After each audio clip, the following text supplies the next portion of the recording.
Assalamualaikum warahmatullahi wabarakatuh. Perkenalkan, kami dari kelompok 9 yang beranggotakan 4 orang.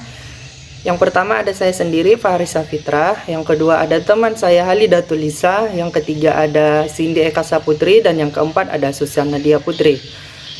Nah, adapun video ini kami perbuat untuk memenuhi tugas proyek dari mata kuliah jurusan Pendidikan Ilmu Pengetahuan Alam, Fakultas Matematika dan Ilmu Pengetahuan Alam, Universitas Negeri Padang. Nah, adapun mata kuliah itu yaitu dasar-dasar mikrobiologi yang diampu oleh Ibu dosen Tuti Lestari SSI MSI. Nah, proyek kali ini dari kelompok 9 yaitu berjudul pembuatan pupuk dari limbah organik rumah tangga. Nah, dalam video ini nantinya kami akan menjelaskan serta mendemokan bagaimana cara pembuatan pupuk dari limbah organik rumah tangga dan menggunakan aktivator dari air nenas. Nah, dalam tahap-tahapan ini yang pertama nanti kami akan melakukan pembuatan aktivator terlebih dahulu, yaitu aktivator dari air nenas, di mana tahap pertama dari pembuatan aktivator itu adalah pembusukan nenasnya, dan yang tahap kedua nanti yaitu nenas yang telah membusuk tadi disaring dan kemudian dicampurkan air nira. Nah, setelah melakukan dua tahapan tersebut baru nanti diaplikasikan kepada limbah organik dan dijadikan suatu produk pupuk. Nah, untuk lebih lanjutnya mari kita lihat bagaimana cara pembuatan dan tahapannya di video selanjutnya. Nah, di sini kami melakukan kegiatan proyek mengenai pembuatan pupuk kompos dari limbah organik rumah tangga. Nah, pembuatan pupuk kompos ini menggunakan sisa-sisa bahan organik yang ada di dapur seperti batang daun singkong, batang sayur-sayuran yang tidak terpakai, dan lain-lain. Di samping itu, pembuatan pupuk ini dibantu oleh aktivator dari air nenas. Limbah adalah bahan buangan tidak terpakai yang berdampak negatif terhadap masyarakat jika tidak dikelola dengan baik. Nah, limbah organik adalah limbah yang diuraikan secara sempurna melalui proses biologi aerob atau anaerob. Limbah organik mudah membusuk seperti sisa-sisa makanan, sayur-sayuran, daun-daun kering, pohon, potong-potongan kayu, dan sebagainya. Nah, limbah organik terdiri atas bahan-bahan yang bersifat organik seperti dari kegiatan rumah tangga maupun kegiatan industri. Nah, limbah organik berasal dari beberapa sumber, yaitu seperti dapur atau rumah tangga, pasar, perumahan, perkotaan, perkantoran, hotel, restoran, pertanian, peternakan, dan sampah kota. Nah, adapun fungsi dari limbah organik yang pertama yaitu dibuat untuk menjadi pupuk kompos. Nah, salah satu manfaat dari limbah organik yang paling dikenal adalah untuk dijadikan pupuk kompos. Nah, pupuk kompos adalah pupuk alami yang sangat bagus untuk tanaman. Untuk mengolah pupuk kompos sendiri bukan hal yang sulit meski memang tahapan yang dilakukan haruslah benar. Yang kedua, untuk menjadi pakan ternak. Selain bisa dipakai kembali sebagai pupuk kompos, limbah organik juga bisa digunakan sebagai pakan ternak. Biasanya cara ini digunakan di desa di mana para peternak akan mengumpulkan sisa makanan yang akan digunakan sebagai pakan ikan, unggas, dan sebagainya. Nah, yang ketiga adalah digunakan sebagai biogas. Nah, fungsi selanjutnya yaitu limbah organik adalah untuk dijadikan biogas. Nah, sampah dari limbah tahu, kotoran hewan, atau limbah tempe nantinya bisa digunakan untuk membuat biogas karena menghasilkan gas metana. Aktivator adalah bahan tambahan yang mampu meningkatkan penguraian mikrobiologis dalam tumpukan bahan organik. Beberapa jenis aktivator yang seringkali ditambahkan pada saat saat membuat kompos karena ada beberapa hal yang kerap menyebabkan gagalnya proses pengomposan. Misalnya, karena tumpukan bahan organik terlalu sedikit sehingga beberapa parameter untuk terjadinya pengomposan tidak bekerja secara alamiah. Kemudian, pengomposan secara alamiah biasanya sering terjadi pada gundukan bahan organik. Fungsi aktivator adalah membantu proses pengomposan, baik secara alamiah atau rekayasa agar lebih dapat dipercepat. Aktivator terdiri atas dua kategori, yaitu aktivator biotik dan aktivator abiotik atau bioaktivator. Nah, satu hal yang harus diperhatikan yaitu tidak semua jenis aktivator kompos dapat digunakan untuk sembarang pengomposan. Hal ini karena sumber bahan organik yang berbeda-beda akan memerlukan aktivator yang berbeda-beda pula. Sebagai contoh, limbah organik yang berasal dari rumah tangga jelas akan berbeda dengan sampah kota atau limbah pertanian lainnya. Dengan demikian, untuk mempercepat proses pengomposan, aktivator yang digunakan pun akan berbeda pula agar penggunaannya tepat.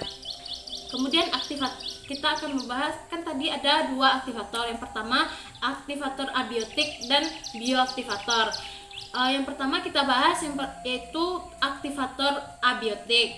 Aktivator abiotik dapat berupa bahan kimia atau biokimia yang dapat memacu pembusukan bahan organik. Fungsi aktivator ini sebetulnya untuk memacu pertumbuhan mikroba di dalam tumpukan bahan organik yang dikomposkan.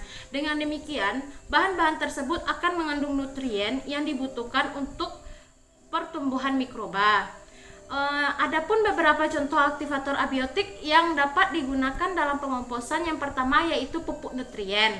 Pupuk nutrien ini adalah pupuk yang memiliki kandungan nitrogen tinggi seperti urea atau bahan organik lain yang mengandung nitrogen. Kemudian kotoran hewan. Yang kedua yaitu kotoran hewan. Kotoran hewan juga dapat berfungsi sebagai aktivator. Selain mengandung bahan nutrien, umumnya juga mengandung berbagai jenis mikroba yang dapat menggradasi bahan organik. Kemudian yang ketiga yaitu bahan organik. Sebagai bahan organik ini yaitu sebagai alternatif yang dapat diberikan seperti tepung darah, kompos matang, kompos kotoran hewan sebagai aktivatornya. Kemudian yang terakhir yaitu larutan enzim. Ada berbagai jenis larutan enzim yang mampu menggradasi bahan organik seperti enzim selulase, lignoselulase, lipoprotease. Hanya saja penggunaan enzim ini terkadang kurang efisien dikarenakan harganya yang cukup mahal. Hanya untuk keperluan sifat yang spesifik saja digunakan enzim ini seperti perlakuan perkomposan. Kemudian yang kedua yaitu bioaktivator atau aktivator biotik. Istilah bioaktivator umum digunakan seperti bahan bioaktif yang mampu merombak bahan-bahan organik pada umumnya. Secara spesifik, bioaktivator merupakan isolat mikroba yang dapat dimurnikan dan mempunyai kemampuan khusus untuk mencerna bahan organik yang mengandung serat selulosa melalui proses seleksi kemampuan mencerna bahan selulosa yang optimal. Kemudian diformulasikan dan penerapannya dapat digunakan pada berbagai bidang untuk eksplorasi bahan-bahan yang bersumber dari bahan organik berkayu yang dikenal dengan biorefinery. Salah satu pemanfaatannya adalah untuk mempercepat proses pengomposan. Selain mempercepat proses pengomposan, kelebihan penggunaan dari bioaktivator ini yaitu kualitas produk lebih terjamin dan proses produksinya lebih relatif sederhana. Adapun beberapa contoh kelompok mikroba yang mampu merombak bahan selulosa antara lain ada Trichoderma, SP Pseudomonas dan Streptomyces. Dalam pembuatan pupuk ini, kami melakukannya dalam 4 perlakuan. Perlakuan pertama dilakukan oleh Fahri, perlakuan kedua dilakukan oleh Susan, perlakuan ketiga dilakukan oleh Lisa, dan perlakuan keempat akan saya lakukan sendiri. Tujuan dari perlakuan ini adalah untuk mengetahui hasil mana yang lebih baik. Baiklah, langkah pertama dalam pembuatan pupuk kompos limbah organik dari sampah rumah tangga adalah pembuatan aktivator. Pada pembuatan tahap aktivator ini dilakukan dengan 2 tahap.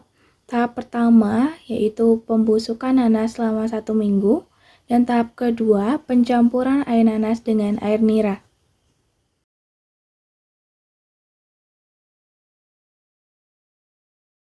Nah, untuk pembuatan aktivator ini, bahan yang kita perlukan adalah 3 buah nanas. Nanti ini kita kupas bersih.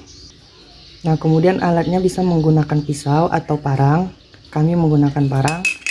Kemudian ada blender. Blender ini nanti gunanya untuk menghaluskan si nanas. Nah, yang ketiga ada toples atau wadah yang tertutup seperti ini. Ini gunanya nanti untuk pembusukan nanas selama 1 minggu. Oke, nanas yang 3 buah tadi kita cuci bersih dan kita kupas seperti ini. Nah, nantinya nanas ini kita potong kecil-kecil dan kita masukkan ke dalam blender untuk kita haluskan. Nah, ini nanasnya yang udah kita potong-potong, kemudian kita blenderkan sampai halus.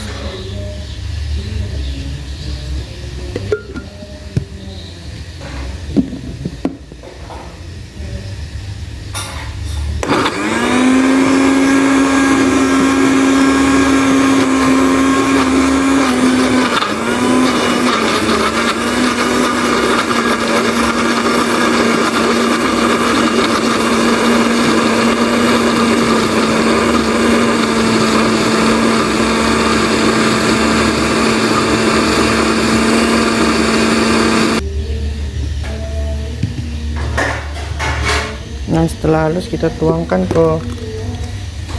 ke wadahnya. Nah, ini terus kita ulangi sampai nanasnya ini habis.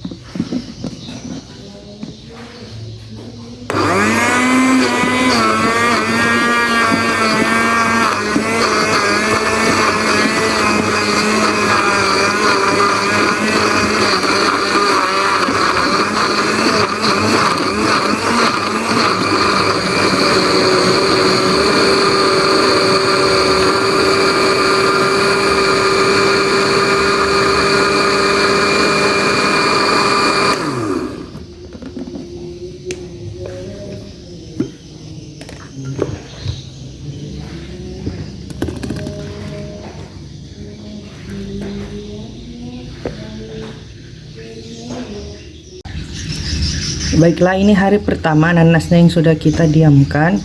Telah terbentuk 2 lapisan, lapisan atas dan lapisan bawah. Nah, untuk atasnya seperti ini.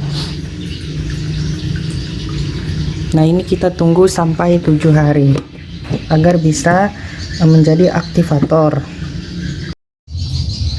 Nah, hari kedua nanasnya tetap terbentuk layer seperti ini. Sudah ada 2 lapisan. Nah, kalau untuk atasnya seperti ini, air nanasnya tadi.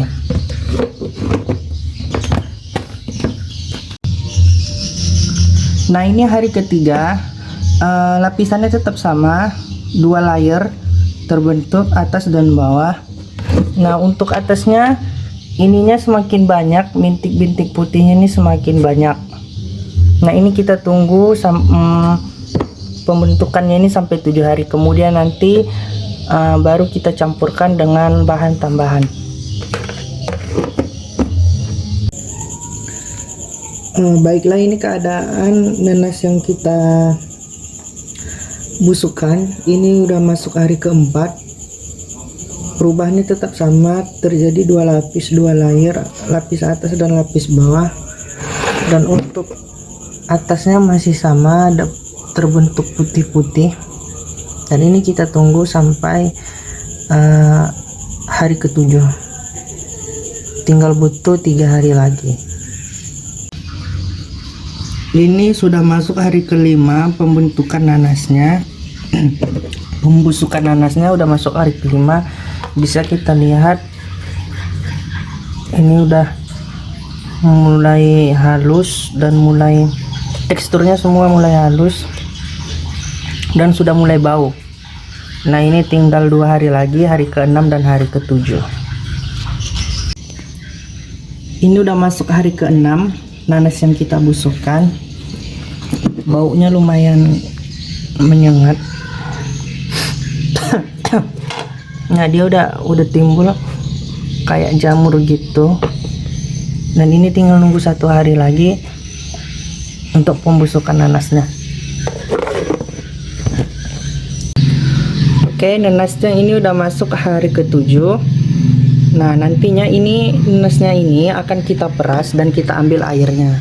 Nah, air nanas ini nantinya yang udah busuk ini selama 7 hari akan kita campurkan dengan air nira dan ragi. Nah, kemudian baru bisa digunakan sebagai aktivator untuk pembuatan pupuk dari sisa limbah organik rumah tangga.